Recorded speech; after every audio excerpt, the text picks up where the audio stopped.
Assalamualaikum warahmatullahi wabarakatuh. Anda semua, ketemu lagi kita pada lanjutan materi bab 2, yaitu tentang struktur ruang desa dan kota.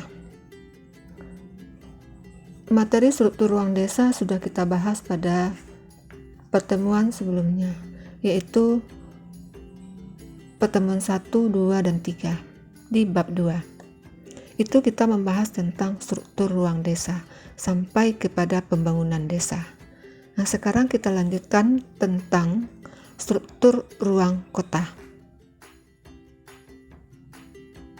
Pertemuan ini adalah pertemuan keempat pada bab 2. Yang akan kita bahas pada struktur ruang kota adalah struktur dan perkembangan kota. Itu yang akan kita bahas dengan beberapa buah indikator. Indikator yang akan kita bahas adalah 1. Menjelaskan pengertian kota menurut para ahli. 2. Menjelaskan karakteristik kota. 3. Menganalisis atau menganalisa tahap perkembangan kota. 3 indikator inilah yang akan kita bahas pada pertemuan ini. Tujuan yang akan dicapai dalam pembahasan ini adalah melalui video pembelajaran yang ditayangkan atau yang kamu saksikan, maka kami berharap kamu mampu menganalisis struktur dan perkembangan kota. Itu yang harus kamu kuasai dalam pertemuan ini. Kita masuk kepada indikator pertama, yaitu pengertian kota. Ada 3 pengertian kota yang ditulis atau yang dijelaskan pada pertemuan ini. Yang pertama adalah menurut Bintarto. Bintarto menyatakan bahwa kota dapat diartikan sebagai suatu sistem jaringan kehidupan manusia yang ditandai dengan kepadatan penduduk yang tinggi dan diwarnai dengan strata sosial ekonomi yang heterogen dan corak materialistis. Hal ini menonjolkan yang membedakan desa dengan kota adalah desa merupakan masyarakat agraris, sedangkan kota adalah non-agraris. Nah, menurut Bintarto ini bahwa kota itu adalah suatu sistem dengan kepadatan penduduk yang tinggi. Ada juga kepadatan penduduknya yang rendah, tapi rata kota mempunyai kepadatan penduduk yang tinggi dibandingkan dengan desa, serta diwarnai lagi dengan strata sosial yang heterogen. Ada yang kehidupan ekonominya prasejahtera sampai ke sangat tinggi atau sejahtera. Itu berada pada wilayah perkotaan. Dan kota ini adalah wilayah yang non-agraris menurut Bintarto.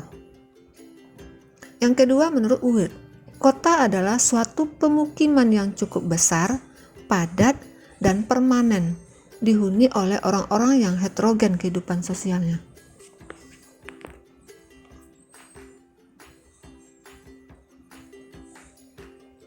Jadi artinya, Uwit menyatakan bahwa kota itu adalah areal pemukiman yang cukup besar, memang arealnya sangat luas, serta padat dan juga bersifat permanen.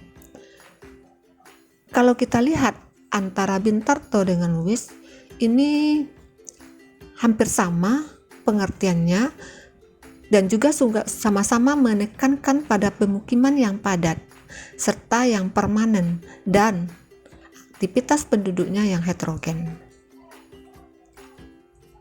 Yang ketiga adalah Max Weber.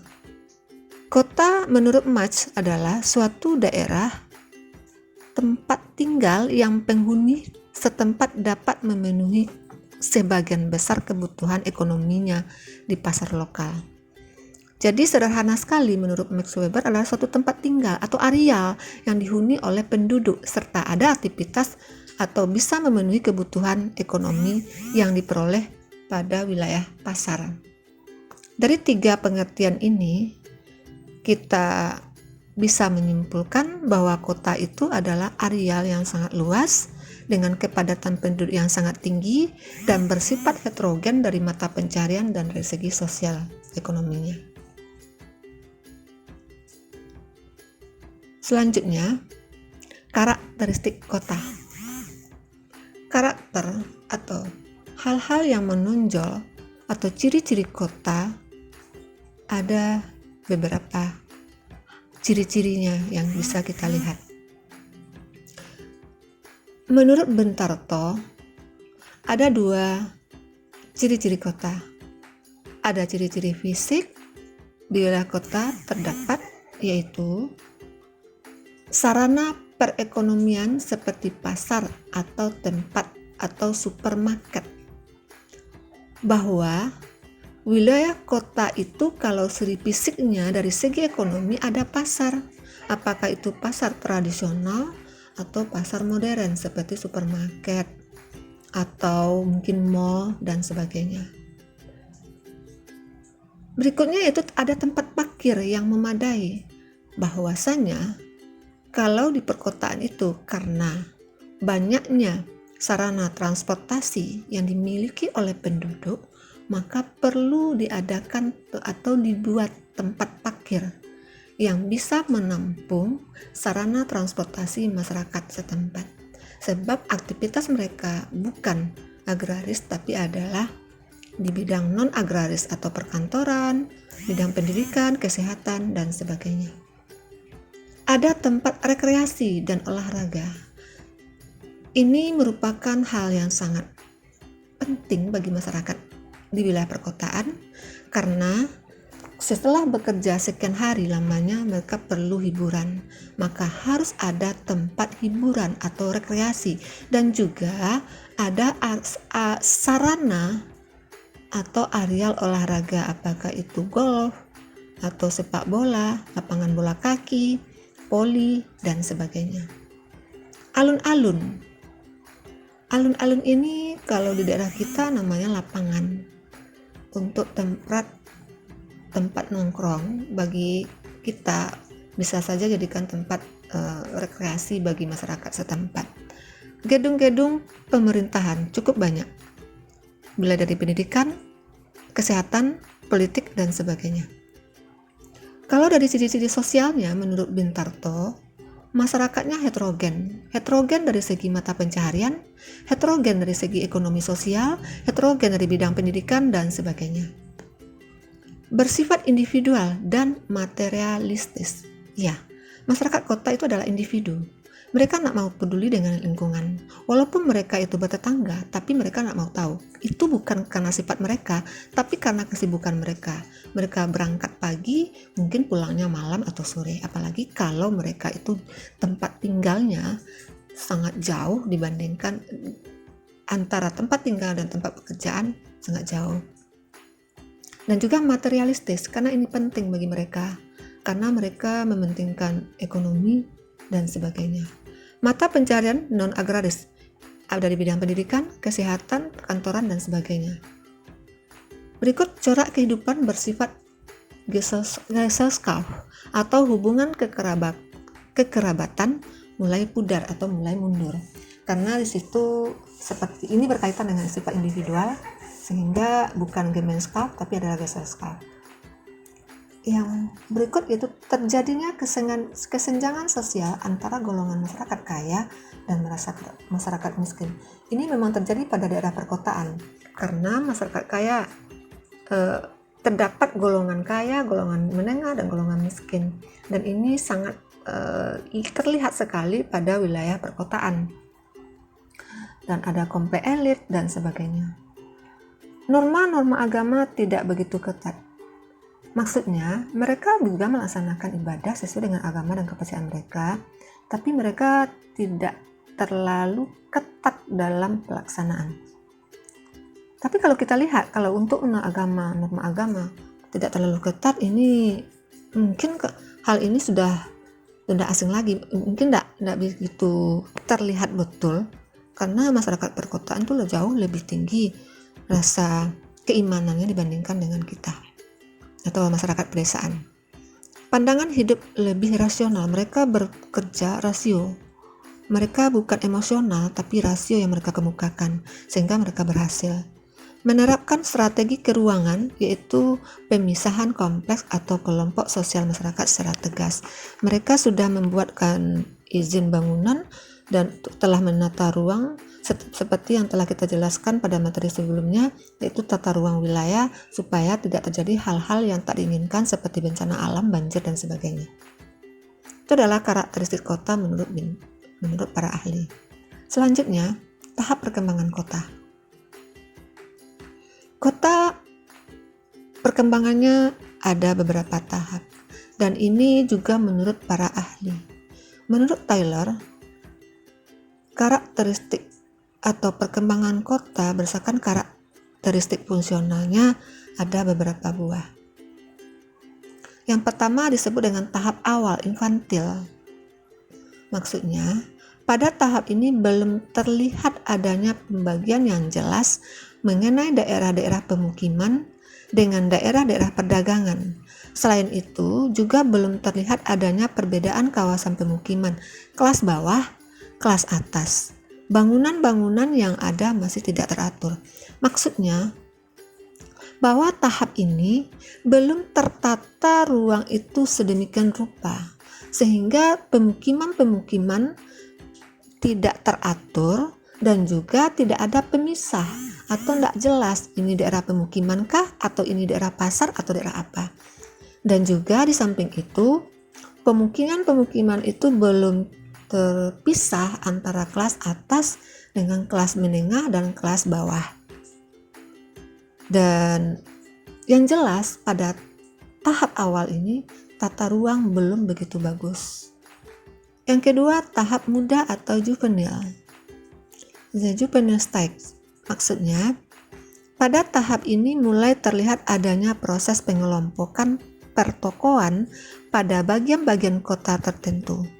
Kawasan pemukiman kelas menengah, kelas atas sudah mulai bermunculan di pinggiran kota dan munculnya kawasan pabrik. Nah, pada tahap ini sudah nampak ada pengelompokan, ada pemisahan. Jadi sudah ada ini kawasan pemukiman, ini sudah termasuk kawasan pertokoan, ini adalah pasar dan sebagainya. Jadi perkembangannya sudah mulai membaik dan tata ruangnya sudah diperhatikan. Yang ketiga adalah tahap dewasa.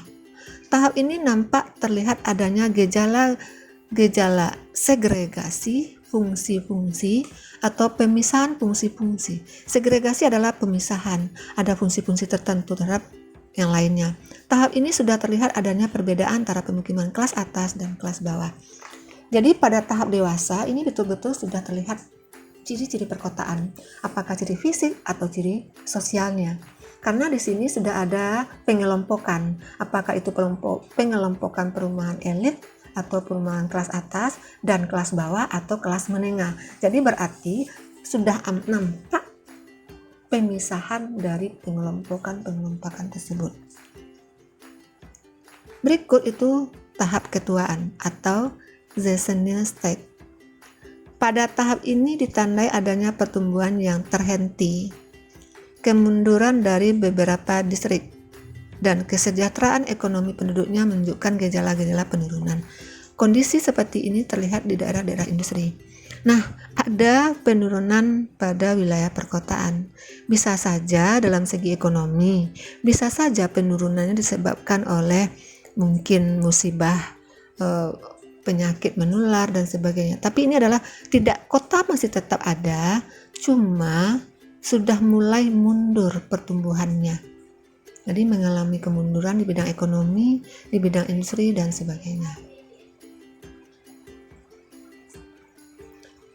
Selanjutnya yaitu tahap perkembangan kota menurut J.M. Houston. J.M. Houston membagi beberapa fase. Yang pertama, stadium pembentukan inti kota. Maksudnya, pada stadium pembentukan inti kota ini yaitu daerah pusat atau kegiatan atau daerah pusat-pusat kegiatan atau yang disebut juga CBD Central Business District ini telah dibangun. Pusat-pusat perkotaan atau pusat-pusat aktivitas masyarakat sudah dibangun. Kota masih berada pada tahap pembentukan awal. Oleh karena itu, bentuknya cenderung bulat atau belum berkembang keluar. Maksudnya, pada stadion ini adalah awal pembentukan kota.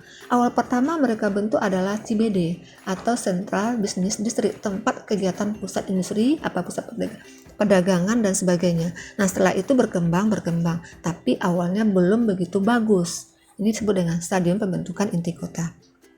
Yang kedua, stadium formatif atau formatif fase. Pada stadium formatif ini adalah berkembangnya seiring dengan perkembangan industri. Perkembangan industri tentu saja berpengaruh terhadap perluasan wilayah yang dimulai dari sekitar jalur transportasi. Tahap ini dapat dilihat ketika terjadinya perluasan kota karena adanya revolusi industri. Nah, pada stadium formatif ini perkembangan kota sudah mulai nampak karena seiringan dengan adanya perkembangan industri. Dengan adanya perkembangan industri tentu akan berpengaruh terhadap perekonomian masyarakat di situ. Dan akibatnya terjadilah perluasan. Perluasannya sesuai dengan adanya sarana transportasi. Kalau sarana transportasi ada di situ dengan baik, maka perkembangan kota mengarah ke sana. Maka terbentuk juga kota, bisa saja kota itu kota linier namanya. Yang berikut yaitu stadium modern. Pada stadium modern ini, pada tahap ini adalah terjadinya penggabungan antar pusat kegiatan. Kota akhirnya menjadi jauh lebih kompleks. Berkembangnya jalur transportasi disertai dengan kemajuan bidang teknologi. Jadi stadium modern ini maksudnya sudah terjadi penggabungan antar pusat.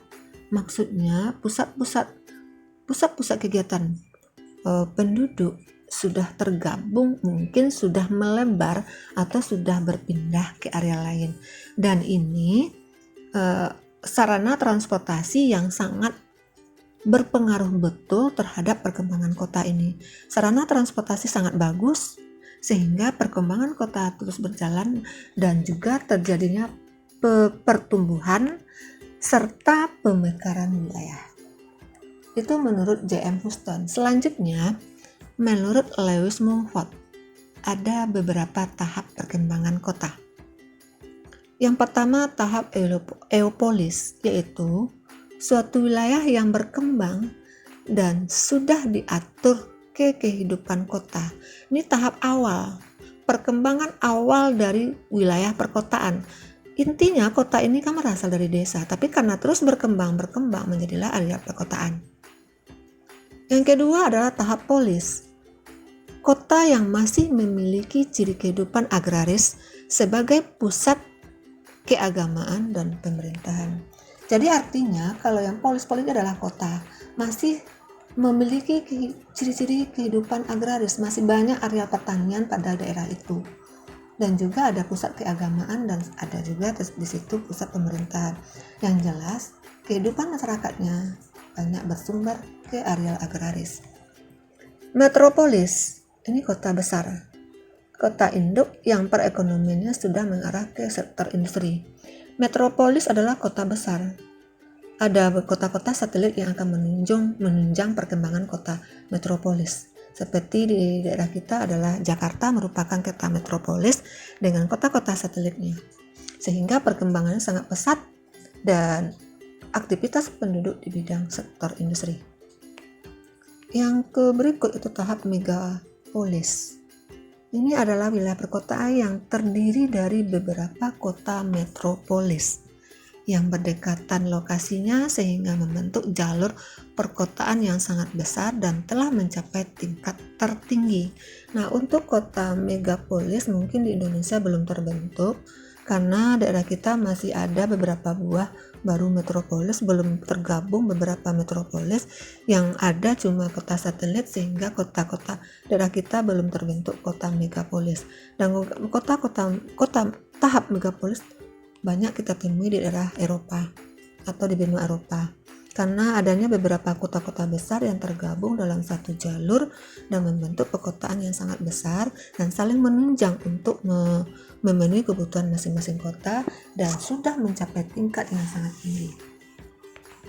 Yang berikut itu tahap tiranipolis.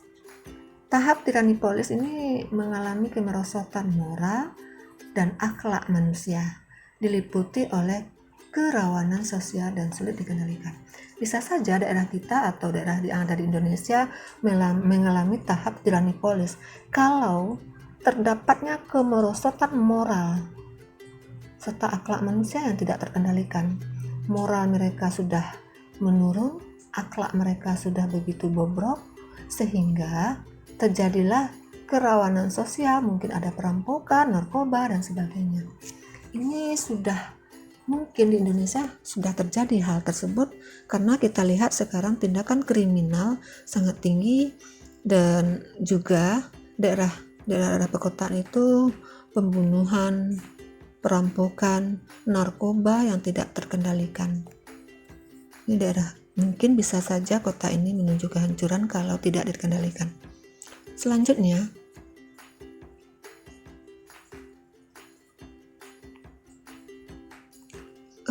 masih ada satu lagi yaitu tahap nekropolis. Tahap nekropolis ini adalah tahap kota yang sudah mulai sepi atau bahkan sudah menjadi mati. Kota-kota seperti ini bisa saja disebabkan oleh kehancuran peradaban, bisa oleh bencana alam, bisa juga oleh kehancuran perekonomian, dan bisa wabah penyakit. Kota tahap nekropolis ini memang sudah menuju kehancuran dalam kehidupan manusia pada daerah itu. Mungkin saja bisa kita lihat mungkin di Indonesia tidak terdapat pada kota-kota nekropolis. Ini bisa saja terjadi akibat peperangan seperti yang terjadi di Timur Tengah atau di jalur Gaza. Di situ kalau terjadi peperangan sehingga kota itu bisa hancur, mati, penduduknya sudah berlarian ke daerah lain. Itu tahap perkembangan kota menurut 3 ahli, yaitu Lewis Mumford, J.M. Houston, dan David Taylor. Nah, sampai di sini dulu materi kita tentang struktur ruang kota. Selanjutnya kamu akan dikasih tugas atau LKPD dan semua dikirim ke aplikasi e-learning. Terima kasih. Wassalamualaikum warahmatullahi wabarakatuh.